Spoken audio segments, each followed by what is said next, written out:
Do you or somebody you love suffer from food addiction and you think that food is the only issue? If that's a question you want to answer to, you've come to the right video. Hi, I'm Dr. Hampton, and as you know, I'm on a mission to help you achieve metabolic health. Today, I'm with Jason Shiers.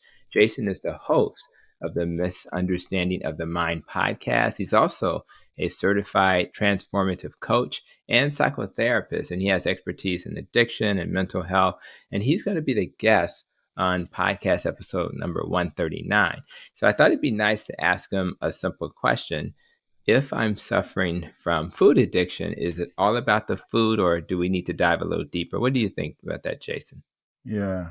I think most people that have come to the point of looking for help have had like this experience of trying to control their food, in multiple ways. And often they actually know so much about nutrition, as I did. I called myself a macro ninja. I could look at a plate of food and tell you how many carbs, how many grams of fat, and how much protein was in it. So I didn't really need help with nutrition. It's kind of like, but the issue was that I couldn't control my eating. I would decide to go on a low carb or a keto or carnivore diet or something. But like 3 or 4 days later, I would what I describe as wake up. And I don't mean physically waking up, but I mean wake up eating cake. I would find myself eating cake thinking, what happened? Like, how come I made this new resolution, this new idea to do something?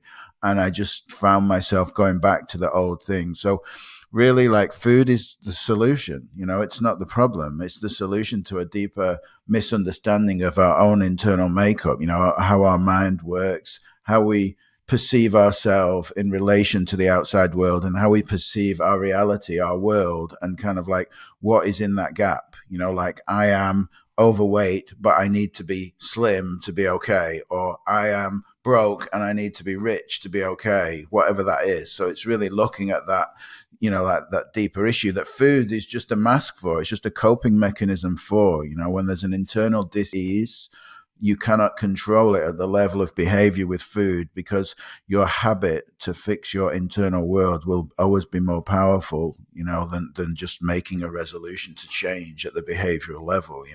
I love that.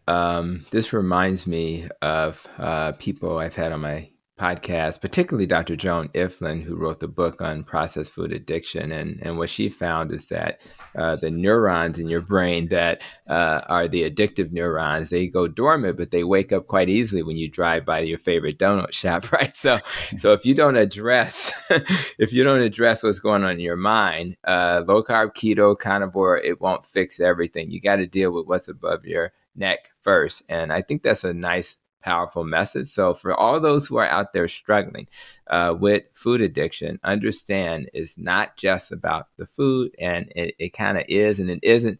Get your mind right. And I think this is a great message from Jason. But Jason is also someone you'll hear more from on the Protecting Your Nest episode number 139. So make sure to check out that episode. We have a very deep conversation about issues around addiction, mental health, and so many of us suffer from that. So check that out. Thank you for coming to this episode. And until the next episode, continue to be safe, be well, and continue to protect your nest.